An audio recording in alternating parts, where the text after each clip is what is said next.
সারোয়ার তুষার এবং নীলা ইসরাফিলের মধ্যে যে সম্পর্ক কিংবা যে সম্পর্কের কথোপকথনটা আমরা শুনলাম, সারা বাংলাদেশ সোশ্যাল মিডিয়া প্ল্যাটফর্মে একের পর এক চর্চা হচ্ছে, চর্চিত হচ্ছে, সবার কাছে পৌঁছাচ্ছে, সেটার কিন্তু সমাধান আসে নাই। সমাধানটা কি জানেন?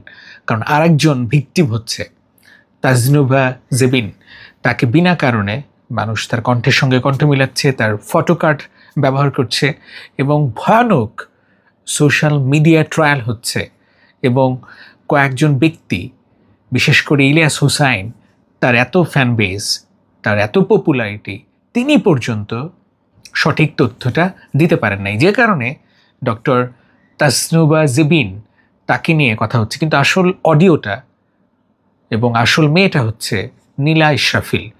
তিনি এই ঘটনা ঘটিয়েছেন সারোয়ার তুষারের সঙ্গে এবং এই ব্যাপারটা তাদের মধ্যকার ব্যাপার। আমি নিজে কথা বলেছি নীলা ইসরাফিলের সঙ্গে, তিনি অস্বীকার করেছেন, প্রতারণা করার সুযোগ সৃষ্টি করার চেষ্টা করেছেন এবং তিনি বলেছেন না, এটা আমার ঘটনা, এটা তাজনুভা জেবিনকেই আপনি কল দেন। দেখেন তিনি কিভাবে এড়িয়ে যাওয়ার চেষ্টা করেছেন এবং অন্যের উপর দোষ চাপানোর চেষ্টা করেছেন এই দুই বাচ্চার মা নীলা ইসরাফিল।